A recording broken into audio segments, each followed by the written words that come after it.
일본 여성들이 한국 남자와 결혼하기 위해 줄을 서고 있다는 소식에 일본 사회가 발칵 뒤집혔습니다. 7년 만에 3배. 이건 단순한 유행이 아니었어요. 일본 여성들의 조용한 탈출이었습니다. 도대체 한국 남자들에게 뭐가 있길래 일본 여성들이 자국 남성을 버리고 한국으로 향하는 걸까요? 왜 그녀들은 익숙한 고향을 떠나 낯선 나라에서 새 인생을 시작하려는 걸까요? 미국의 한 인구학자가 이 미스터리를 파헤치기 시작했습니다. 도쿄, 오사카, 부산, 서울. 4개의 도시를 돌며 30명이 넘는 사람들을 만났어요. 그가 발견한 진실은 충격적이었습니다. 일본 학계의 거물은 그를 협박했고 연구소는 후원금 압박을 받았어요. 하지만 진실은 숨길 수 없었습니다. 한국 남자들의 무엇이 일본 여성들의 마음을 사로잡았을까요? 그리고 왜 일본은 이 현상을 두려워하는 걸까요? 그 답은 여러분의 예상을 뛰어넘을 겁니다. 오늘 영상에서 그 놀라운 이야기를 들려드리겠습니다. 끝까지 보시면 한국이 왜 특별한지 다시 한번 느끼실 거예요. 영상 시작 전 구독과 좋아요, 알림 설정까지 부탁드립니다. 여러분의 응원이 더 좋은 콘텐츠를 만드는 힘이 됩니다. 영상을 보시면서 느끼신 점이 있다면 댓글로 남겨주세요. 여러분의 생각이 궁금합니다. 자, 이제 시작합니다. 안녕하세요. 저는 마이클 카터입니다. 45살이고요.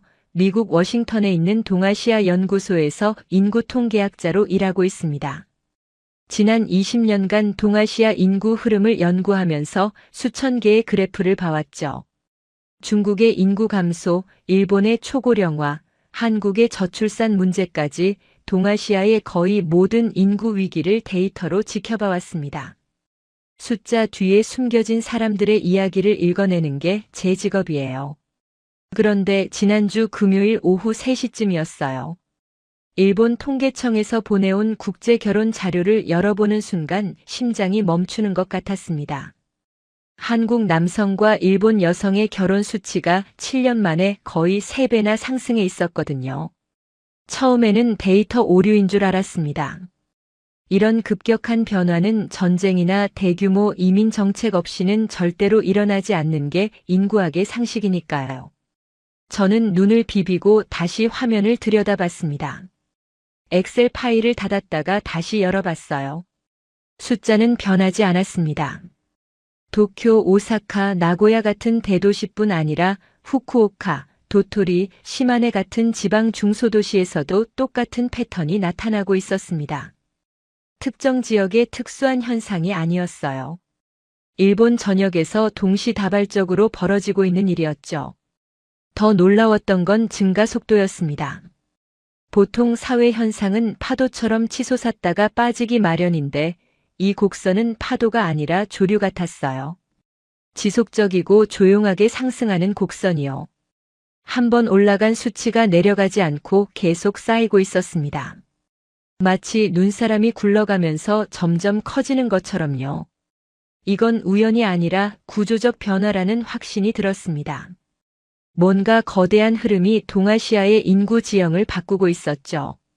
제 심장이 빠르게 뛰기 시작했어요. 이건 내 평생의 연구 중 가장 중요한 발견이 될 수도 있었습니다. 바로 그때 사무실 문이 벌컥 열렸어요. 소속 연구소의 부소장인 리처드 밀러가 들어왔습니다. 그는 60줄의 백인 남성으로 30년 넘게 일본 경제를 연구해온 일본 전문가였죠. 그가 제 모니터를 힐끗 보더니 미간을 찌푸렸습니다. 또 한국 관련 연구냐고 물었어요. 목소리에 날이 서 있었습니다. 그의 눈빛이 차가웠죠.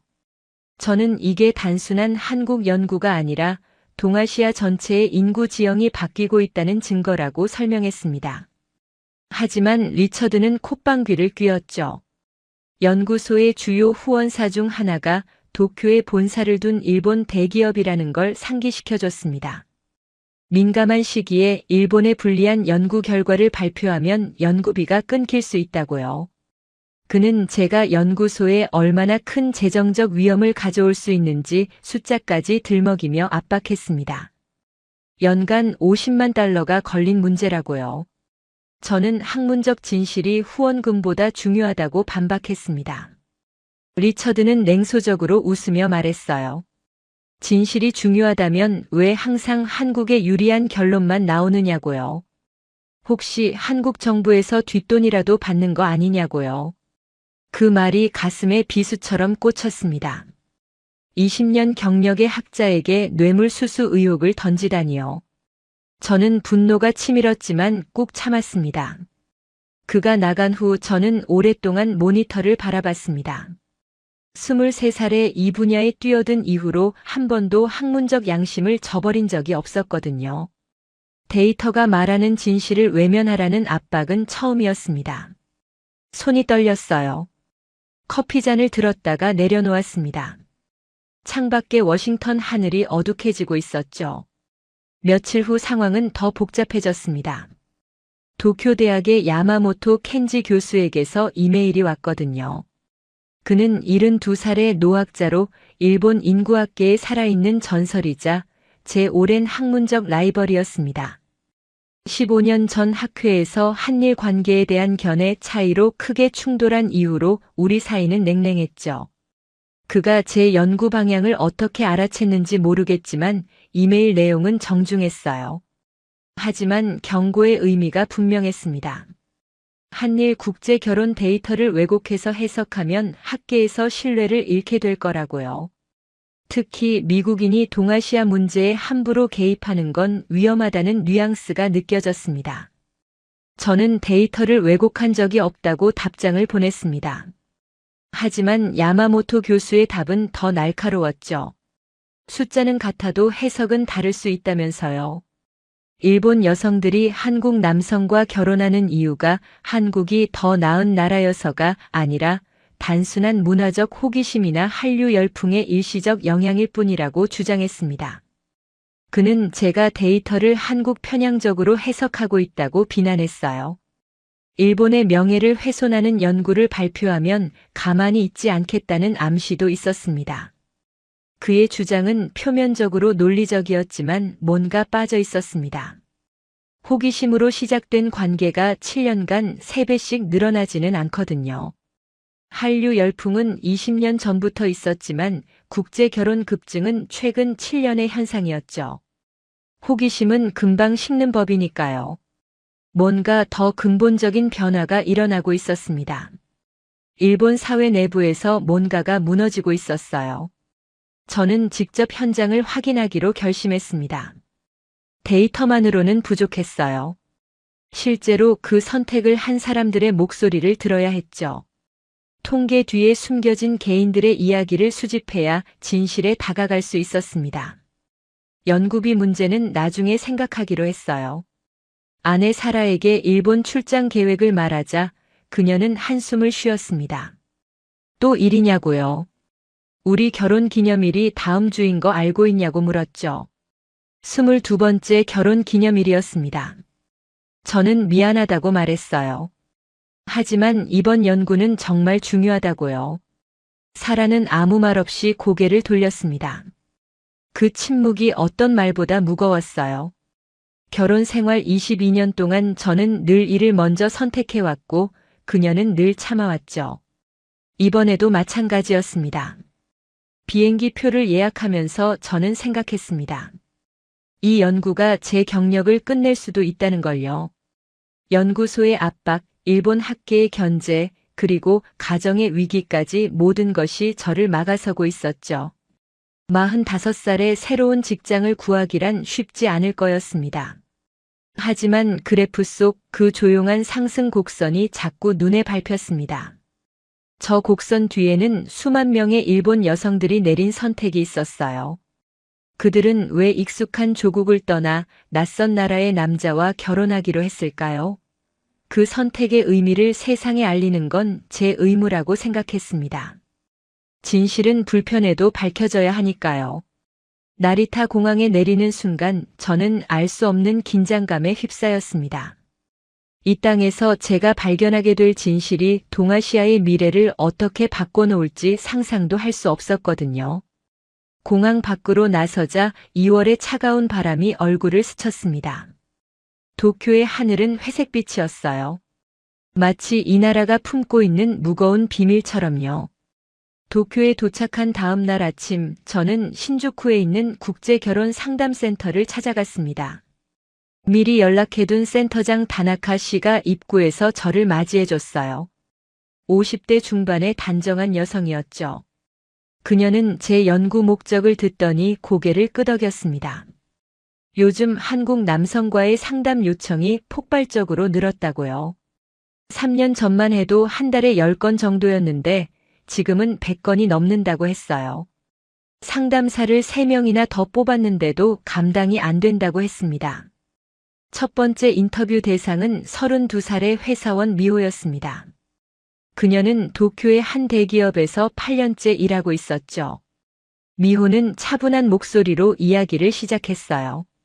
자신이 왜 한국 남성과의 결혼을 고려하게 됐는지요. 그녀는 일본 회사에서의 경험을 들려줬습니다. 매일 아침 8시에 출근해서 밤 11시에 퇴근하는 생활을 8년간 반복했다고요. 승진은 남자 동기들보다 3년이나 늦었고 결혼하면 퇴사하라는 암묵적 압력도 있었다고 했어요. 상사에게 차 심부름을 시키는 건 기본이었고 회식 자리에서 술 따르는 것도 여직원 몫이었다고요. 그런데 한국에서 온 파트너 회사 직원을 만나면서 생각이 바뀌었다고요. 그 한국 남자는 퇴근 후에 같이 저녁을 먹자고 했대요. 일본 남자 동료들은 한 번도 그런 제안을 한 적이 없었다면서요. 저는 그게 그렇게 큰 차이냐고 물었습니다. 미호는 웃으며 대답했어요. 선생님은 모르실 거라고요. 일본에서 여자가 남자에게 먼저 뭔가를 제안하면 이상하게 보인다고요. 그런데 한국 남자들은 자연스럽게 먼저 다가온다고 했습니다. 그 작은 차이가 삶 전체를 바꿔놓았다고요. 두 번째 인터뷰 대상은 35살의 간호사 유키였습니다. 그녀는 오사카에서 도쿄로 올라와 12년째 대학병원에서 일하고 있었죠. 유키는 더 직설적이었어요. 일본 남자들은 감정 표현을 못한다고요. 사귀는 동안에도 좋아한다는 말을 거의 안 한다고 했습니다. 그런데 한국 남자친구는 매일 연락하고 기념일마다 선물을 준비하고 힘들 때 안아준다고요. 처음에는 오버한다고 생각했는데 익숙해지니까 이게 정상인 것 같다고 했어요.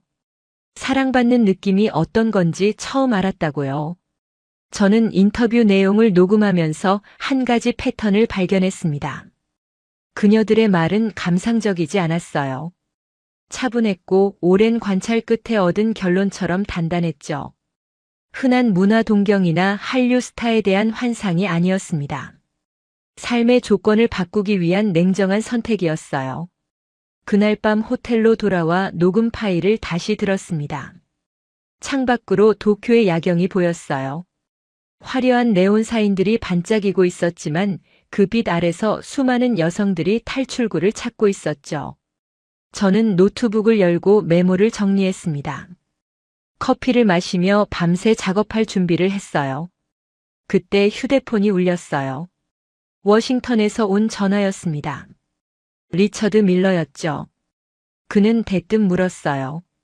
도쿄에서 뭘 하고 있느냐고요. 저는 현장 조사 중이라고 대답했습니다. 리처드는 한숨을 쉬더니 말했어요. 야마모토 교수에게서 연락이 왔다고요. 제가 일본에서 편향된 인터뷰를 진행하고 있다는 항의였대요. 저는 어떻게 그걸 알았느냐고 물었습니다. 리처드는 냉소적으로 웃었어요.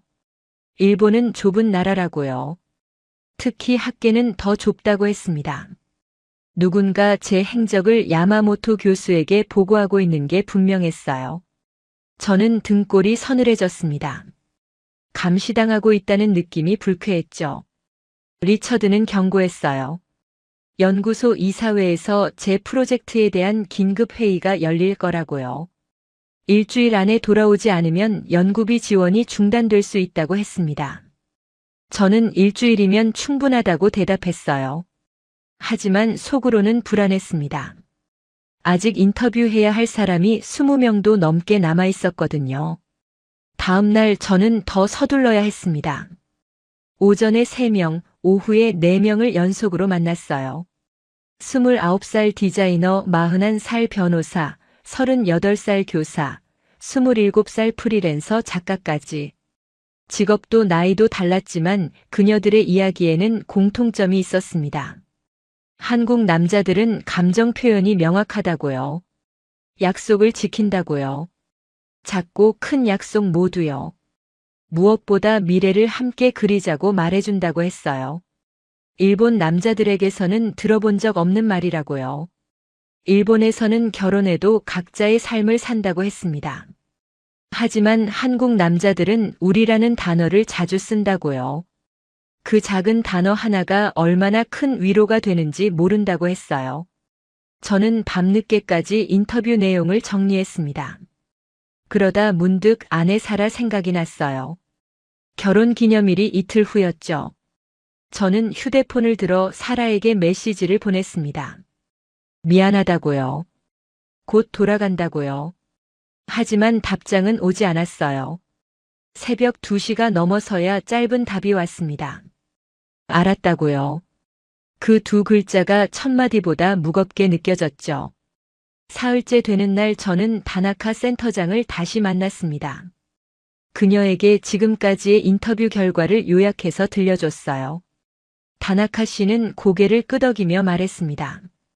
선생님이 발견한 건 빙산의 일각이라고요. 실제로 한국 남성과 결혼을 고려하는 일본 여성은 훨씬 더 많다고 했어요. 하지만 가족의 반대, 사회적 시선, 언어 장벽 때문에 포기하는 경우가 대부분이라고요. 용기를 낸 사람들만 여기까지 오는 거라고 했습니다. 저는 물었습니다. 그럼에도 불구하고 왜 숫자가 이렇게 급격히 늘어난 거냐고요. 다나카 씨는 잠시 생각하더니 대답했어요. 한계점을 넘었기 때문이라고요. 일본 사회가 여성들에게 요구하는 것과 제공하는 것 사이의 격차가 너무 커졌다고 했습니다. 더 이상 참을 수 없는 지점에 도달한 거라고요. 그녀의 말이 머릿속에서 맴돌았습니다. 한계점. 그래요, 이건 유행이 아니라 폭발이었어요. 오랫동안 쌓여온 불만이 한꺼번에 터져 나오는 것이었죠. 저는 이 현상의 본질이 뭔지 점점 더 명확하게 보이기 시작했습니다. 호텔로 돌아오는 길에 야마모토 교수에게서 또 이메일이 왔어요. 이번에는 정중함도 없었습니다. 제가 일본 여성들을 선동해서 반일 감정을 조장하고 있다고 비난했어요. 학문적 객관성을 잃었다고요. 이런 연구를 발표하면 국제학계에서 매장당할 거라고 협박했습니다. 동료 교수들에게도 이미 연락했다는 내용이 있었어요. 저는 한참 동안 그 이메일을 바라봤어요. 손가락이 떨렸습니다. 화가 났지만 동시에 확신이 생겼죠. 이렇게까지 막으려 한다는 건 제가 진실에 가까워지고 있다는 뜻이니까요. 저는 답장을 보내지 않았습니다. 대신 내일의 인터뷰 일정을 다시 확인했어요. 오사카행 신칸센 표도 예약했습니다. 아직 가야 할 길이 멀었습니다. 오사카로 향하는 신칸센 안에서 저는 창밖을 바라봤습니다. 후지산이 멀리 보였어요.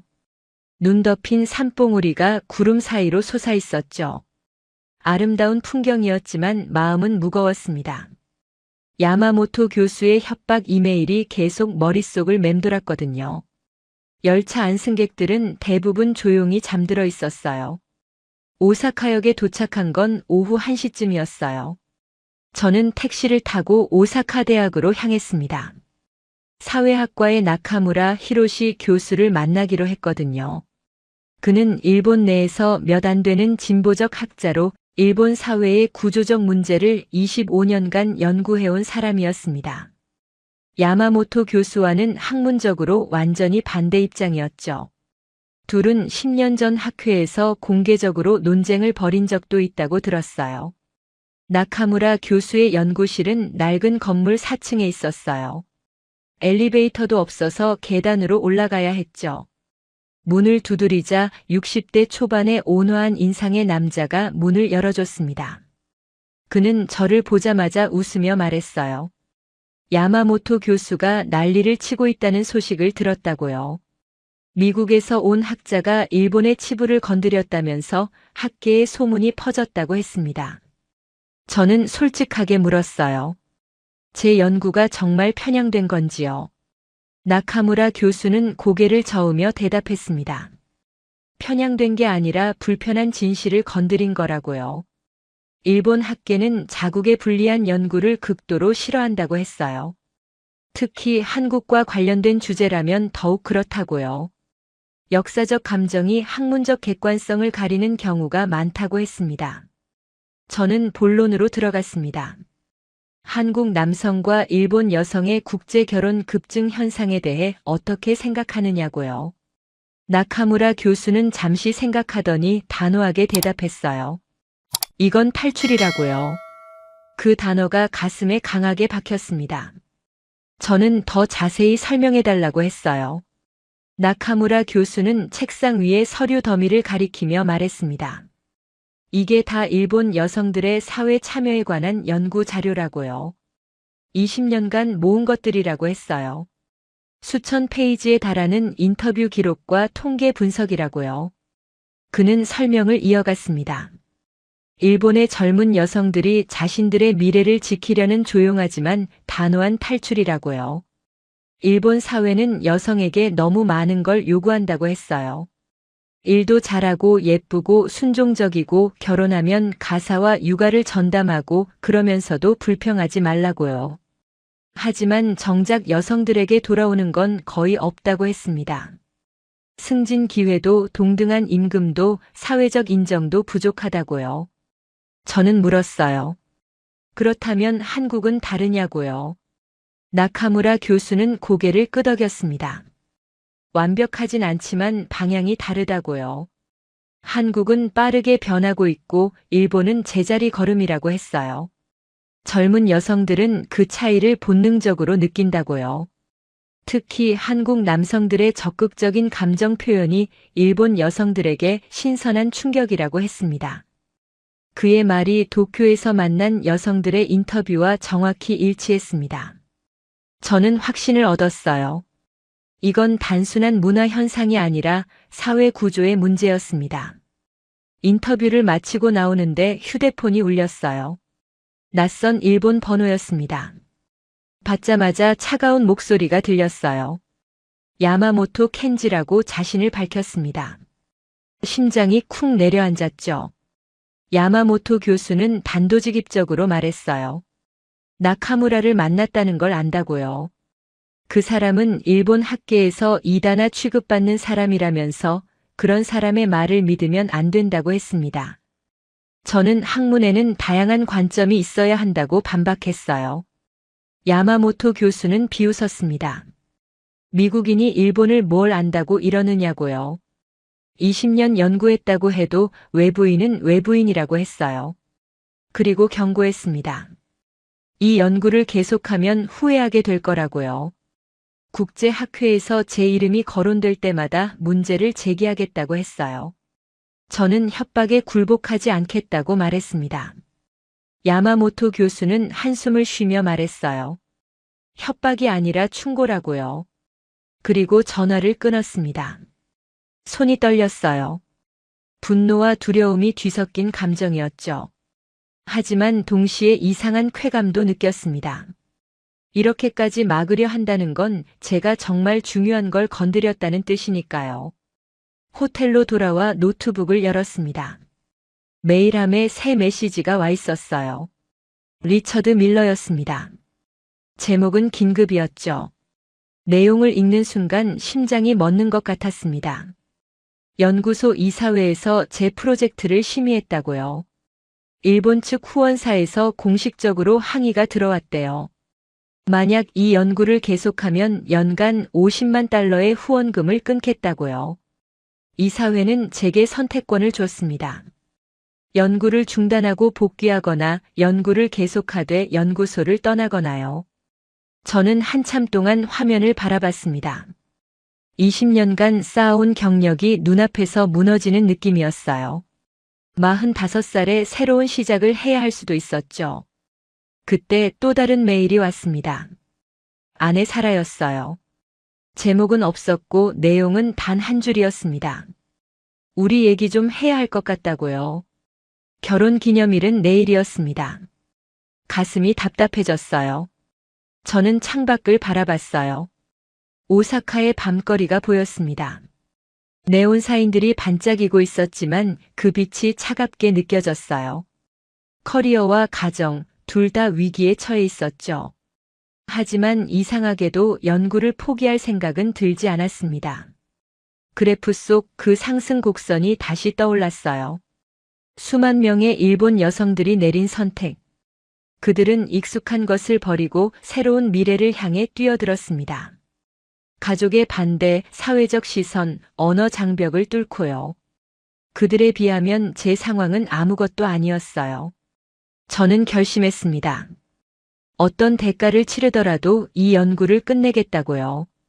진실은 밝혀져야 하니까요. 설령 그것이 누군가를 불편하게 만들더라도요.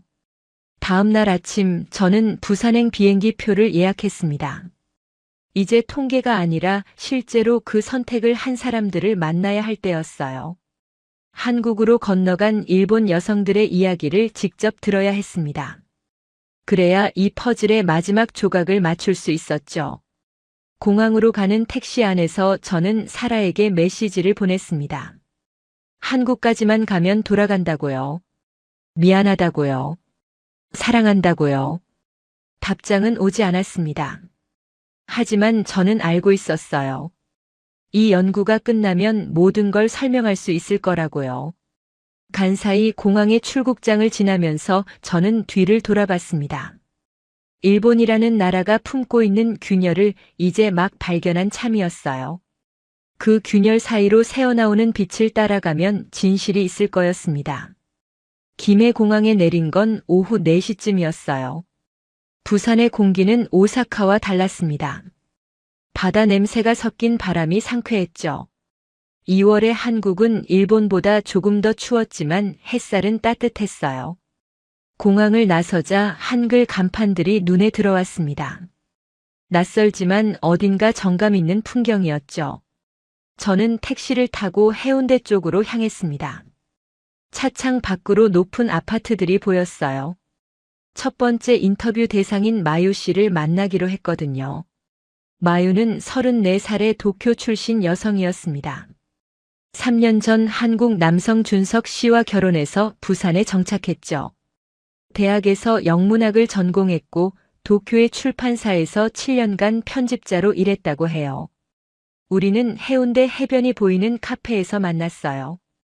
파란 바다가 창문 너머로 펼쳐져 있었습니다. 그녀는 밝은 미소로 저를 맞이했어요. 일본어와 한국어를 섞어가며 대화를 나눴죠. 저는 단도직입적으로 물었어요. 왜 한국 남성과 결혼하기로 결심했느냐고요. 마유는 잠시 창밖을 바라보더니 대답했습니다. 한국에 오니 제 존재가 선명해졌다고요. 그 말이 머릿속에서 계속 맴돌았습니다. 존재가 선명해졌다는 게 무슨 뜻이냐고 물었어요. 마유는 설명했습니다. 일본에서는 항상 뭔가에 맞춰야 했다고요. 회사의 기대, 부모님의 기대, 사회의 기대. 30살이 넘으면 왜 결혼을 안 하느냐는 압박이 시작됐고 결혼하면 언제 아이를 낳느냐는 질문이 따라왔대요. 자기 자신이 뭘 원하는지 생각할 틈이 없었다고 했어요. 매일 회사와 집을 오가며 로봇처럼 살았다고요. 그런데 한국에 와서 준석 씨를 만나고 나서야 비로소 자신이 뭘 좋아하고 뭘 싫어하는지 알게 됐다고요. 저는 준석 씨에 대해 물었습니다. 마유는 눈이 반짝이며 말했어요. 그 사람은 제 의견을 먼저 물어본다고요. 뭘 먹을지, 어디 갈지, 주말에 뭘 할지. 사소한 것들이지만 일본에서는 한 번도 경험해보지 못한 거라고 했습니다. 일본 남자들은 자기가 정하고 여자는 따라오면 된다고 생각한다면서요. 그게 당연한 줄 알았는데 한국에 와서 그게 당연한 게 아니라는 걸 깨달았다고요. 마유의 남편 준석 씨도 잠시 합류했어요. 38살의 IT 회사 직원이었습니다. 키가 크고 인상이 부드러운 남자였죠. 그는 매주 금요일마다 저녁 시간을 비워놓는다고 했어요. 가족 시간이라고요. 저는 회사 일이 바쁘지 않느냐고 물었습니다. 준석 씨는 웃으며 대답했어요. 가족 시간은 회사보다 먼저라고요. 그의 말투에는 자랑이 아니라 당연함이 담겨 있었습니다. 회사에서 야근을 강요하면 거절한다고도 했어요.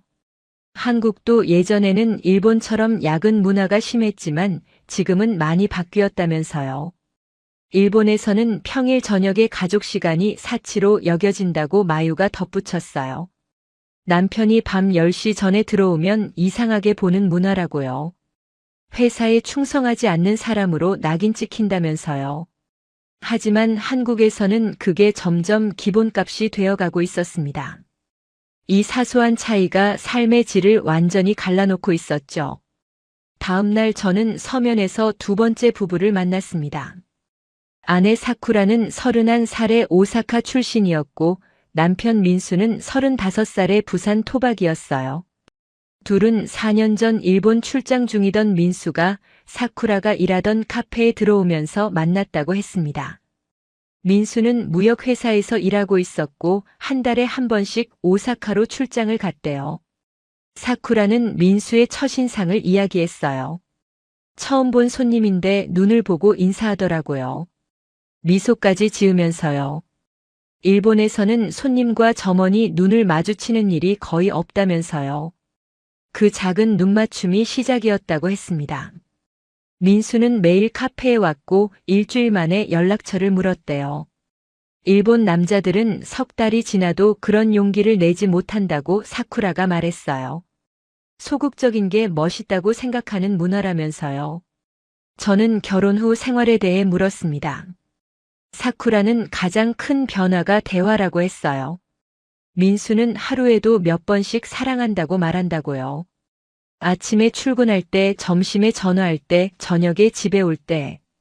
처음에는 부끄러웠는데 이제는 그 말이 없으면 허전하다고 했습니다. 일본에서는 결혼 20년 된 부부도 사랑한다는 말을 안 하는 게 보통이라면서요. 말하지 않아도 알 거라고 생각하는 문화라고요. 하지만 말하지 않으면 사랑도 식는다고 사쿠라는 덧붙였어요.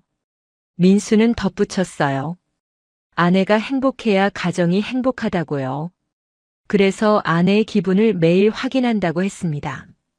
오늘 기분이 어땠는지, 힘든 일은 없었는지, 먹고 싶은 게 있는지. 사쿠라는 그런 질문을 받을 때마다 자신이 소중한 사람이라는 걸 느낀다고 했어요. 일본에서는 한 번도 느껴보지 못한 감정이라고요. 저는 3일 동안 부산에서 7쌍의 한일 부부를 만났습니다. 나이도 직업도 만난 계기도 달랐지만 그들의 이야기에는 놀라울 정도로 일관된 패턴이 있었어요. 28살 간호사부터 43살 회계사까지 다양한 여성들이었죠. 한국 남편들은 감정을 숨기지 않았습니다. 좋으면 좋다고 사랑하면 사랑한다고 말했어요. 기념일을 챙겼고 작은 선물을 준비했고 아내의 말에 귀 기울였죠. 힘들 때 안아주고 울 때 같이 울어주고 기쁠 때 함께 웃어줬어요. 일본 여성들이 평생 갈망했지만 얻지 못했던 것들이었습니다. 사소해 보이는 것들이지만 그 사소함이 쌓여서 행복이 되는 거였어요. 마지막 날 밤 호텔에서 인터뷰 내용을 정리하다가 깨달았어요. 이건 문화의 차이가 아니라 관계에 대한 철학의 차이였습니다. 한국은 관계를 능동적으로 만들어가는 것이고 일본은 관계를 수동적으로 유지하는 것이었죠. 그 차이가 시간이 흐를수록 벌어지고 있었습니다. 휴대폰을 확인하니 사라에게서 메시지가 와 있었어요. 언제 돌아오느냐고요. 결혼 기념일은 이미 지났다고요. 짧은 문장이었지만 그 안에 담긴 서운함이 느껴졌습니다. 저는 답장을 보냈어요. 이틀 후에 돌아간다고요. 이번에는 꼭 지키겠다고요. 창밖으로 부산의 야경이 보였습니다. 광안대교의 불빛이 바다 위에서 반짝이고 있었어요. 수천 개의 불빛이 물결 위에서 춤추고 있었죠. 아름다운 풍경이었습니다. 이 도시에서 새로운 삶을 시작한 일본 여성들이 있었어요. 그들은 익숙한 것을 버리고 낯선 곳에서 행복을 찾았습니다. 그 용기가 존경스러웠어요. 저도 그들처럼 용기를 내야 했습니다. 부산에서의 마지막 날 아침, 저는 서울로 이동하기 전에 한 통의 전화를 받았습니다. 도쿄에서 만났던 다나카 센터장이었어요. 그녀는 흥분한 목소리로 말했습니다. 제 인터뷰 소식이 일본 언론에 알려졌다고요. 야마모토 교수가 기자들에게 제가 편향된 연구를 하고 있다고 흘렸대요. 한 유력 신문이 제 이름을 거론하며 비판 기사를 준비하고 있다고도 했습니다. 미국인 학자가 반일 감정을 조장한다는 프레임이라고요. 저는 한숨을 쉬었습니다. 예상했던 일이었지만 막상 현실이 되니 무거웠어요. 다나카 씨는 걱정하지 말라고 했습니다. 오히려 이게 좋은 기회일 수 있다면서요. 사람들이 관심을 갖기 시작했다고요. 진실은 결국 드러나게 되어 있다면서 저를 격려했습니다. 그녀의 목소리에서 진심 어린 응원이 느껴졌어요. 서울에 도착한 건 오후 2시쯤이었어요. KTX로 2시간 반 만에 도착했죠. 부산에서 서울까지 이렇게 빠르게 이동할 수 있다는 게 놀라웠습니다. 서울역에 내리자 사람들의 활기가 느껴졌어요. 부산과는 또 다른 에너지였죠. 빠르게 움직이는 사람들, 현대적인 건물들, 거리 곳곳에 울려 퍼지는 K-팝 음악. 저는 택시를 타고 이대 근처로 향했습니다. 서울에서 만나기로 한 인터뷰 대상자들이 있었거든요. 첫 번째는 37살의 나오코였습니다. 그녀는 나고야 출신으로 5년 전 한국 남성과 결혼해 서울에 정착했어요. 대학원에서 한국학을 전공하다가 지금의 남편을 만났다고 했습니다. 우리는 이대 앞 조용한 카페에서 만났어요. 창밖으로 젊은 여성들이 오가는 모습이 보였습니다. 나오코는 다른 여성들과 조금 다른 이야기를 들려줬습니다. 그녀는 처음부터 한국에 관심이 있었던 게 아니라고요. 오히려 일본에서 성공한 커리어 우먼이었대요. 나고야의 대기업에서 마케팅 팀장까지 올라갔다고 했습니다. 부하 직원 12명을 이끄는 위치였죠. 하지만 35살이 되던 해 회사에서 결혼 압박이 시작됐대요. 결혼 안 하면 승진이 어렵다는 암묵적인 메시지였죠. 임원 회의에서 대놓고 그런 말이 나왔다고 합니다. 그녀는 분노했다고 합니다. 능력으로 평가받아야 하는데 왜 결혼 여부가 문제가 되느냐고요. 14년간 회사에 헌신했는데 결국 여자라는 이유로 한계에 부딪힌 거였죠. 그때 한국 유학을 결심했대요. 도망치듯 일본을 떠났다고 했습니다. 그리고 서울대 대학원에서 공부하다가 지금의 남편 정민 씨를 만났죠. 정민 씨는 41살의 변호사였어요. 인권 전문 변호사로 여성 권리 관련 사건을 많이 맡는다고 했습니다. 나오코는 그가 처음으로 자신을 한 명의 인간으로 대해준 남자라고 했어요. 일본에서는 여자라서 받았던 차별이 한국에서는 훨씬 적었다고요. 물론 한국도 완벽하지 않지만 최소한 변화하려는 의지가 있다고 했어요. 일본은 변화 자체를 거부하는 느낌이라면서요. 30년 전이나 지금이나 여성에 대한 시선이 똑같다고요. 저는 일본으로 돌아가고 싶은 생각이 있느냐고 물었습니다. 나오코는 단호하게 고개를 저었어요. 한국에서 딸을 낳았는데 이 아이가 일본에서 자라는 걸 원하지 않는다고요. 한국이 딸에게 더 많은 기회를 줄 거라고 믿는다면서요. 새 살배기 딸 사진을 보여주는 그녀의 눈에 확신이 가득했습니다. 두 번째 인터뷰 대상은 29살의 미키였습니다. 도쿄 출신의 그녀는 2년 전 한국 남자친구를 따라 서울에 왔어요. 아직 결혼은 안 했지만 다음 달에 할 예정이라고 했습니다. 미키는 좀 더 솔직한 이야기를 들려줬어요. 그녀는 일본 남자들과 5번 사귀어 봤다고 했습니다. 그런데 한 번도 행복하지 않았대요. 다들 비슷했다면서요. 감정 표현을 안 하고 자기 일만 중요하고 여자친구는 액세서리처럼 취급한다고요. 데이트 비용도 항상 반반이었고 기념일도 챙기지 않았대요. 25살 때 포기했대요. 연애도 결혼도 안 하기로 마음먹었다고 합니다. 그런데 27살 때 여행으로 한국에 왔다가 지금의 남자친구를 만났대요. 명동에서 길을 잃었는데 그가 도와줬다고 합니다. 그는 미키를 처음 본 순간부터 적극적으로 다가왔대요. 번호를 물어보고 다음날 연락하고 데이트 신청을 했대요. 미키는 처음에 당황했지만 곧 그 적극성이 좋아졌다고 했어요. 누군가가 나를 원한다는 느낌이 좋았다면서요. 일본에서는 한 번도 느껴보지 못한 감정이었대요.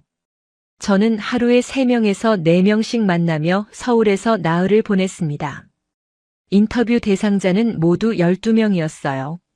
직장인, 주부, 학생, 프리랜서까지 다양했죠. 그들의 이야기를 종합하면서 하나의 패턴이 점점 또렷해졌습니다. 한국 남성은 책임감과 안정감이었어요. 일본 사회는 과로, 무표정, 정서적 거리였죠. 비교는 언제나 불공평한 법입니다. 하지만 인생의 파트너를 선택하는 과정에서 사람들은 냉정해지죠. 재미있어서가 아니라 살아남기 위해 선택합니다. 그리고 일본 여성들이 보고 있는 미래는 한국 쪽에 더 가까웠어요. 서울에서의 마지막 밤 호텔방에서 창밖을 바라봤습니다. 남산타워의 불빛이 멀리서 반짝이고 있었어요. 서울의 야경은 도쿄 못지않게 화려했습니다. 저는 노트북을 열고 지금까지의 인터뷰 내용을 정리했습니다. 도쿄, 오사카, 부산, 서울. 4개의 도시에서 30명 가까운 사람들을 만났죠. 인터뷰 녹음 파일만 60시간이 넘었습니다. 그들의 이야기는 하나의 결론을 향하고 있었어요. 일본 여성들의 마음이 움직이고 있다는 것. 조용하지만 거대한 흐름이 시작됐다는 것. 그리고 그 흐름의 방향은 한국을 향하고 있다는 것. 휴대폰이 울렸습니다. 아내 사라였어요. 저는 잠시 망설이다가 전화를 받았습니다. 사라의 목소리는 차가웠어요. 언제 돌아오느냐고 물었습니다. 내일 비행기라고 대답했어요. 사라는 한숨을 쉬더니 말했습니다. 우리 진지하게 얘기해야 할 것 같다고요. 가슴이 철렁 내려앉았습니다. 저는 사라에게 돌아가면 모든 걸 설명하겠다고 말했습니다. 이 연구가 얼마나 중요한지, 왜 이렇게까지 해야 했는지. 사라는 아무 말 없이 전화를 끊었어요. 저는 다시 노트북 화면을 바라봤습니다.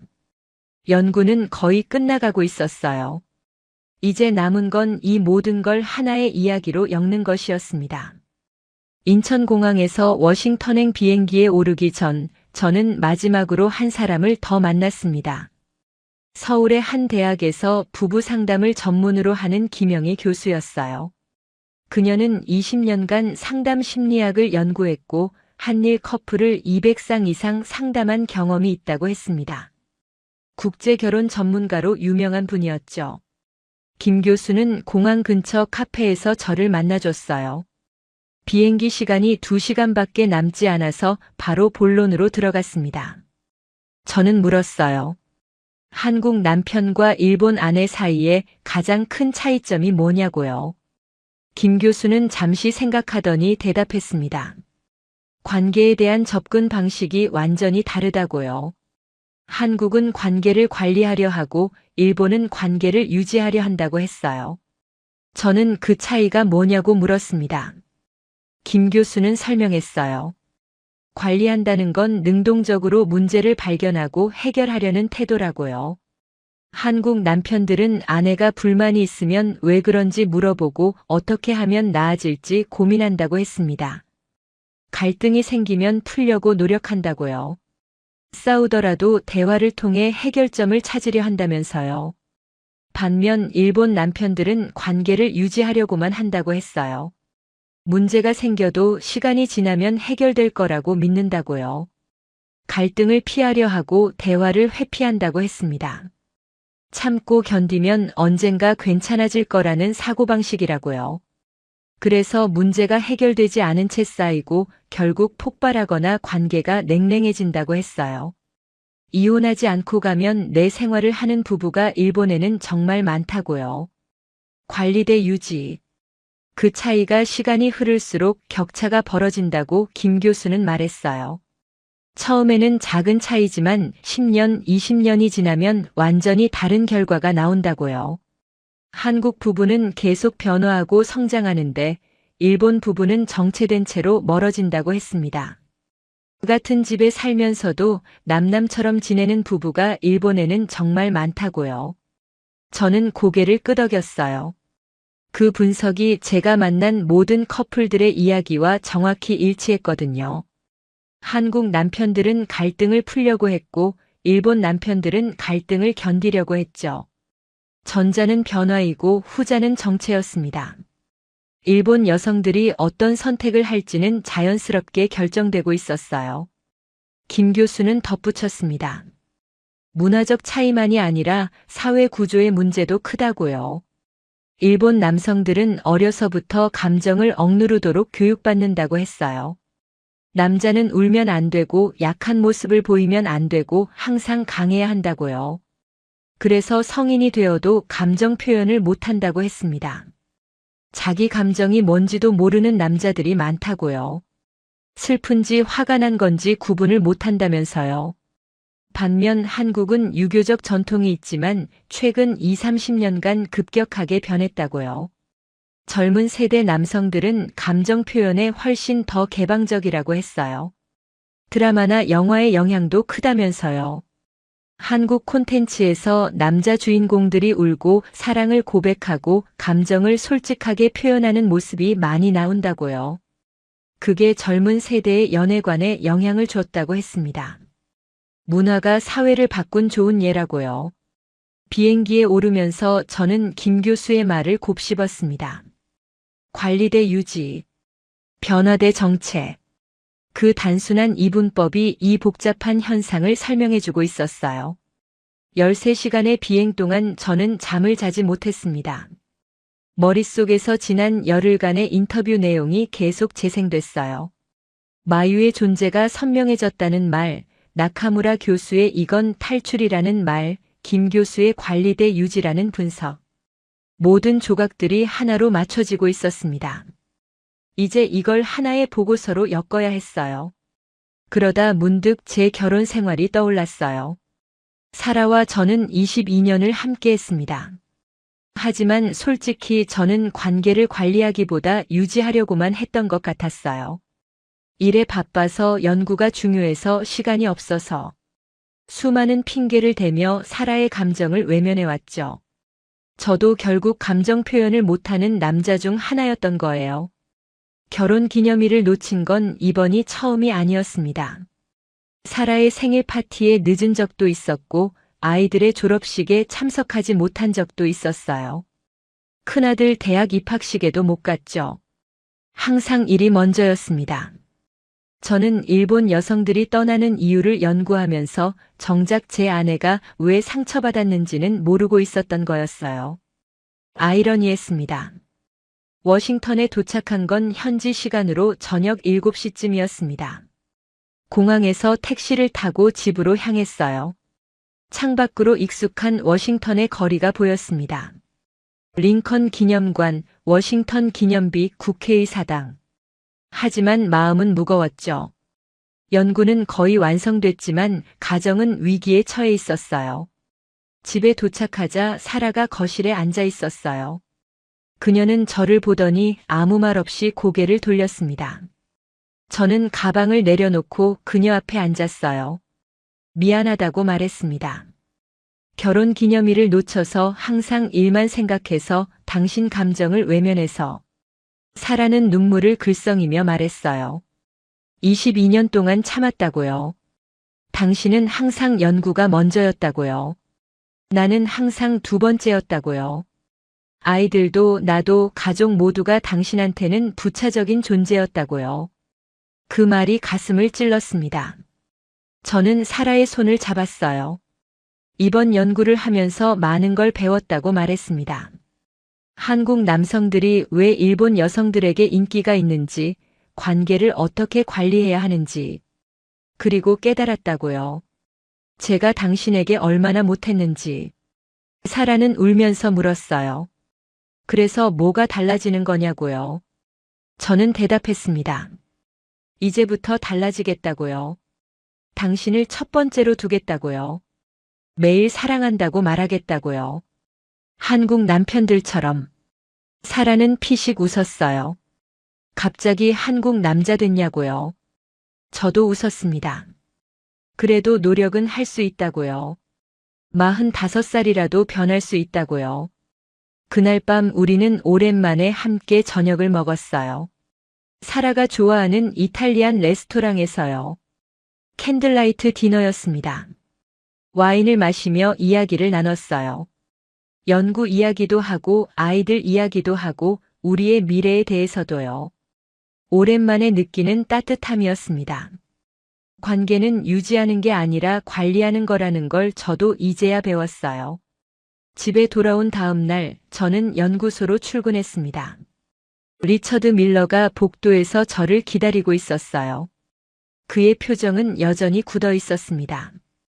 그는 저를 자기 사무실로 불렀어요. 걸어가는 동안 심장이 빠르게 뛰었습니다. 복도가 평소보다 길게 느껴졌죠.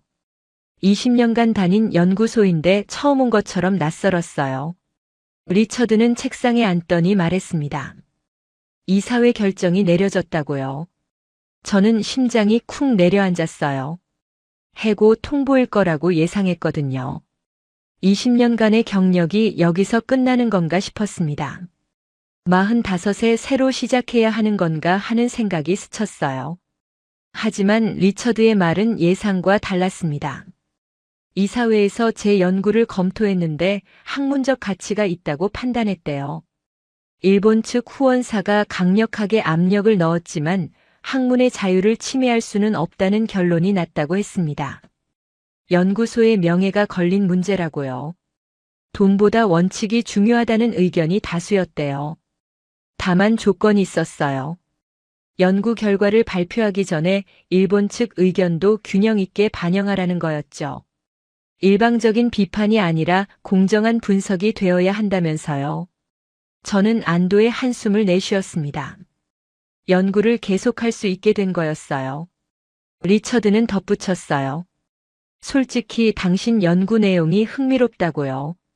자기도 일본에서 오래 살았는데 여성들의 불만은 항상 있었다면서요. 다만 그게 이렇게 구체적인 행동으로 나타날 줄은 몰랐다고 했습니다. 그는 제 어깨를 두드리며 힘내라고 했어요. 그날부터 저는 본격적으로 보고서 작성에 들어갔습니다. 30명의 인터뷰 내용을 분석하고 통계 자료를 정리하고 학술적 프레임워크를 구축했어요. 녹음 파일을 다시 듣고 주요 발언을 분류하고 패턴을 찾아냈습니다. 매일 12시간씩 작업했어요. 하지만 이번에는 달랐습니다. 저녁 6시에는 무조건 집에 갔어요. 사라와의 약속을 지키기 위해서요. 일과 가정의 균형을 찾으려고 노력했습니다. 일주일 후 야마모토 교수에게서 이메일이 왔습니다. 이번에는 협박이 아니라 제안이었어요. 자신의 반론을 제 보고서에 포함시켜주면 공개적인 비판을 자제하겠다고요. 그의 입장에서는 자신의 목소리가 무시당하는 게 싫었던 것 같았어요. 저는 생각해보겠다고 답장했습니다. 학문적 균형을 위해서라도 반대 의견을 포함시키는 게 맞다고 생각했거든요. 진실은 다양한 관점에서 검증되어야 하니까요. 보고서 작성은 한 달이 걸렸습니다. 제목은 조용한 이동 한일 국제 결혼 증가 현상의 사회학적 분석이었어요. 200페이지가 넘는 분량이었죠. 서론, 연구 방법론, 인터뷰 분석, 통계 분석, 결론까지 5개의 장으로 구성했어요. 저는 모든 인터뷰 내용을 익명으로 처리하고 통계적 근거를 명확히 제시했습니다. 야마모토 교수의 반론도 별도의 장으로 포함시켰어요. 그의 주장인 한류 열풍의 일시적 영향이라는 관점도 공정하게 다뤘습니다. 보고서의 핵심 결론은 3가지였습니다. 첫째, 일본 여성들의 한국 남성 선호는 일시적 유행이 아니라 구조적 변화라는 것. 둘째, 이 변화의 근본 원인은 일본 사회의 젠더 불평등과 정서적 소통 부재라는 것. 셋째, 이 흐름은 앞으로 더 가속화될 것이라는 것. 저는 다시 데이터를 펼쳐놓았습니다. 언제부터인지 그래프는 일본의 출생률, 결혼율, 경제 성장률보다 한일 국제 결혼 그래프를 더 많이 들여다보고 있었어요. 왜냐하면 저는 알고 있었거든요. 국가는 정치가 아니라 사람들의 선택이 만들기 때문이에요. 정책이나 법률보다 개인의 결정이 사회를 바꾸는 거죠. 수만 명의 일본 여성들이 내린 선택이 일본 사회에 보내는 메시지였어요. 그리고 지금 일본 여성들은 경제도 사회 구조도 문화도 아닌 단 하나의 이유로 한국을 선택하고 있었습니다. 그 이유는 아주 단순했어요. 한국에서의 삶이 더 따뜻하고 더 안정적이고 더 사람다웠기 때문이에요. 보고서를 제출하기 전날 밤 저는 사라와 함께 뒷마당에 앉아 별을 바라봤습니다. 3월의 밤 공기가 아직 쌀쌀했지만 담요를 덮고 나란히 앉았어요. 별이 유난히 밝았습니다. 그녀는 제 손을 잡으며 물었어요. 이 연구가 왜 그렇게 중요했느냐고요. 저는 대답했습니다. 처음에는 학문적 호기심이었다고요. 데이터에서 이상한 패턴을 발견했고 그 원인을 알고 싶었다고요. 하지만 연구를 하면서 더 큰 걸 깨달았다고 했어요. 사람들이 행복을 위해 얼마나 용감한 선택을 하는지, 그리고 관계가 얼마나 중요한지, 익숙한 것을 버리고 새로운 곳에서 다시 시작하는 용기. 그게 저를 감동시켰다고요. 사라는 웃으며 말했어요. 당신도 많이 변했다고요. 예전 같으면 지금쯤 사무실에서 밤새 일하고 있었을 거라면서요. 저도 웃었습니다. 한국 남편들한테 배운 거라고요. 관계를 유지하는 게 아니라 관리하는 법을요. 매일 노력해야 하는 거라고요. 다음 날 아침 저는 보고서를 이사회에 제출했습니다. 리처드는 훑어보더니 고개를 끄덕였어요. 잘 썼다고요. 균형 잡혔고 논리적이고 설득력 있다고 했습니다. 특히 반대 의견을 공정하게 다룬 점이 좋다고요. 발표 날짜는 다음 달로 잡혔어요. 도쿄에서 열리는 국제학회에서 발표하기로 했습니다. 그날 저녁 저는 사라에게 말했습니다. 학회가 끝나면 여행을 가자고요. 한국에요. 부산 해운대에서 바다를 보고 서울에서 맛있는 음식을 먹고 제가 만났던 사람들을 소개해주고 싶다고요. 사라는 눈을 반짝이며 물었어요. 정말이냐고요. 저는 고개를 끄덕였습니다. 당신과 함께 그곳을 보고 싶다고요. 내가 왜 그렇게 이 연구에 빠져들었는지 직접 느껴보면 이해할 거라고요. 사라는 저를 안으며 말했어요. 기대된다고요. 당신과 함께라면 어디든 좋다고요. 그 순간 저는 깨달았습니다. 연구는 끝났지만 진짜 중요한 건 이제 시작이라는 걸요. 사라와 함께 새로운 관계를 만들어가는 것. 그게 제가 한국에서 배운 가장 큰 교훈이었어요. 도쿄 학회 발표 당일이 밝았습니다. 4월의 도쿄는 벚꽃이 만개해 있었어요. 저는 긴장된 마음으로 단상에 올랐습니다. 객석에는 200명이 넘는 학자들이 앉아 있었어요. 미국, 일본, 한국, 중국에서 온 동아시아 전문가들이었죠. 그 중에는 야마모토 교수도 있었습니다. 그의 눈빛은 차가웠지만 저는 피하지 않았어요. 발표는 1시간 동안 진행됐습니다. 저는 7년간의 통계 변화를 보여주고 30명의 인터뷰 내용을 요약하고 핵심 결론을 제시했어요. 슬라이드마다 숫자들이 이야기를 들려줬습니다. 객석에서 웅성거리는 소리가 들렸어요. 불편해하는 사람들이 있었죠. 하지만 고개를 끄덕이는 사람들도 있었습니다. 특히 젊은 학자들과 여성 학자들의 반응이 좋았어요. 발표가 끝나고 질의응답 시간이 됐습니다. 예상대로 야마모토 교수가 첫 번째로 손을 들었어요. 그는 마이크를 잡더니 날카롭게 물었습니다. 이 연구가 반일 감정을 조장하는 게 아니냐고요. 한국의 우월성을 주장하기 위한 정치적 연구가 아니냐고요. 미국인이 동아시아 문제에 개입하는 게 적절하냐고도 했어요. 저는 침착하게 대답했습니다. 이 연구는 반일도 친한도 아니라고요. 단지 데이터가 보여주는 현상을 분석한 것뿐이라고요. 일본 여성들이 왜 한국 남성을 선택하는지 그 이유를 찾았을 뿐이라고요. 그리고 그 이유는 일본 사회가 스스로 돌아봐야 할 문제라고 덧붙였습니다. 외부인의 시선이 오히려 객관적일 수 있다고도 했어요. 객석이 조용해졌습니다. 야마모토 교수는 더 이상 반박하지 않았어요. 대신 다른 학자들이 질문을 이어갔습니다. 대부분 긍정적인 반응이었어요.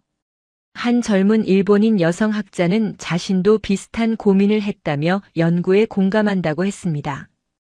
일본 사회의 변화가 너무 느리다고요. 그녀의 말에 몇몇 여성 학자들이 고개를 끄덕였어요. 학회가 끝난 후 뜻밖의 일이 벌어졌습니다. 야마모토 교수가 저에게 다가왔어요. 그의 표정은 여전히 굳어 있었지만 적대감은 사라져 있었습니다. 그는 말했어요. 인정하기 싫지만 당신 연구에 일리가 있다고요. 자신도 일본 사회의 문제를 알고 있었지만 인정하고 싶지 않았다고요. 72년을 살면서 처음으로 자국을 객관적으로 보게 됐다고 했습니다. 저는 고개를 끄덕였습니다. 변화를 인정하는 건 어려운 일이라고요. 하지만 인정해야 바뀔 수 있다고요. 야마모토 교수는 한숨을 쉬며 말했어요. 자신의 딸도 한국 드라마를 좋아한다고요. 최근에는 한국 여행도 다녀왔다면서요. 한국 남자친구도 사귀고 있다고 했습니다.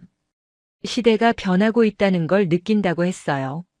학회를 마치고 저는 사라와 함께 한국으로 향했습니다. 약속대로 부산부터 갔어요. 해운대 해변에서 사라는 감탄했습니다. 아름답다고요. 파란 바다와 하얀 모래, 높이 솟은 빌딩들이 조화를 이루고 있었어요. 저는 웃으며 말했습니다. 여기서 마유를 만났다고요. 존재가 선명해졌다고 말했던 그 여자요. 사라는 물었어요. 그게 무슨 뜻이었냐고요. 저는 설명했습니다. 일본에서는 사회의 기대에 맞춰 살았는데 한국에 와서야 자기 자신을 찾았다는 뜻이라고요. 사라는 고개를 끄덕였어요. 이해한다고요. 자기도 비슷한 경험이 있다면서요. 서울에서는 민수와 사쿠라 부부를 만났습니다. 그들은 우리를 따뜻하게 맞아줬어요. 명동에서 함께 저녁을 먹었습니다. 사쿠라는 사라에게 말했어요. 한국에 와서 처음으로 매일 사랑한다는 말을 듣는다고요. 사라는 저를 쳐다보며 웃었어요. 당신도 요즘 자주 한다면서요.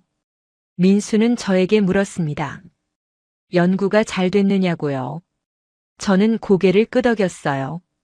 덕분에 많은 걸 배웠다고요. 학문적으로도 개인적으로도요. 민수는 웃으며 말했어요. 한국 남자들의 비결은 간단하다고요. 매일 노력하는 거라고요. 사랑은 유지하는 게 아니라 만들어가는 거라고요. 그 말이 가슴에 깊이 새겨졌습니다. 사랑은 만들어가는 것, 관계는 관리하는 것.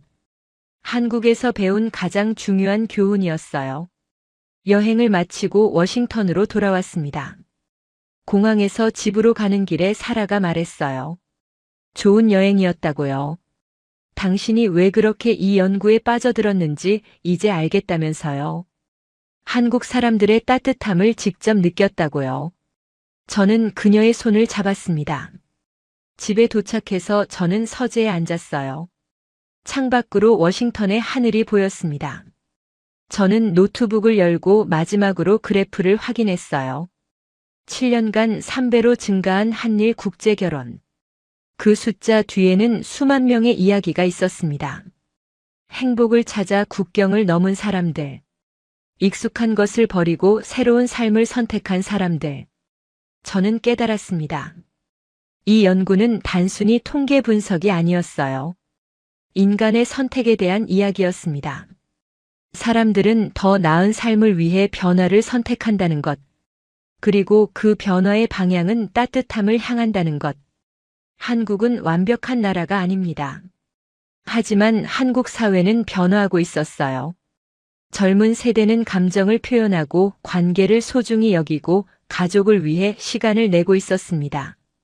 그 변화가 일본 여성들에게 희망으로 보였던 거예요. 사라가 커피를 들고 들어왔습니다. 그녀는 제 옆에 앉으며 물었어요. 뭘 생각하느냐고요? 저는 웃으며 대답했습니다. 우리 관계를 어떻게 더 잘 관리할 수 있을지 생각하고 있다고요. 사라는 피식 웃었어요. 한국 남자 다 됐다면서요. 저는 그녀를 안으며 말했습니다. 사랑한다고요. 매일 말하겠다고요. 사라는 제 품에서 웃었어요. 기대하겠다고요. 창밖으로 해가 지고 있었습니다. 워싱턴의 하늘이 붉게 물들었어요. 연구는 끝났지만 삶은 계속됩니다. 그리고 그 삶을 어떻게 살아갈지는 결국 제 선택이에요. 한국에서 배운 것처럼 매일 노력하고 매일 사랑을 표현하고 매일 관계를 가꿔가겠습니다. 그게 제가 이 연구에서 얻은 가장 큰 선물이었어요. 이렇게 해서 미국인 학자 마이클 카터의 연구는 끝이 났습니다. 하지만 이 이야기가 우리에게 전하는 메시지는 분명합니다. 일본 여성들이 한국을 선택한 건 단순히 한류 때문만이 아니었어요. 한국 사회가 보여주는 따뜻함과 변화 때문이었습니다. 한국 남자들은 사랑한다고 말합니다. 기념일을 챙기고 감정을 표현하고 가족을 위해 시간을 냅니다. 관계를 유지하는 게 아니라 관리하죠. 이게 바로 세계가 주목하는 한국의 힘입니다. 우리는 가끔 우리가 가진 것의 소중함을 잊고 살아요. 하지만 세계는 알고 있습니다. 한국이 얼마나 특별한 나라인지, 한국 사람들이 얼마나 따뜻한 마음을 가졌는지, 그래서 수만 명의 일본 여성들이 국경을 넘어 한국을 선택한 거예요. 이건 우연이 아닙니다. 한국이 가진 진짜 매력의 증거입니다. 우리 모두 자랑스러워해도 됩니다. 대한민국 정말 멋진 나라입니다. 오늘 영상이 유익하셨다면 구독과 좋아요 부탁드립니다. 알림 설정까지 해주시면 새로운 감동 이야기를 가장 먼저 만나실 수 있어요. 여러분은 한국의 어떤 점이 가장 자랑스러우신가요? 댓글로 여러분의 생각을 들려주세요. 여러분의 이야기가 다른 분들에게도 힘이 됩니다. 다음 영상에서 또 다른 감동적인 이야기로 찾아뵙겠습니다. 시청해주셔서 감사합니다. 감사합니다. 감사합니다. 감사합니다. 감사합니다.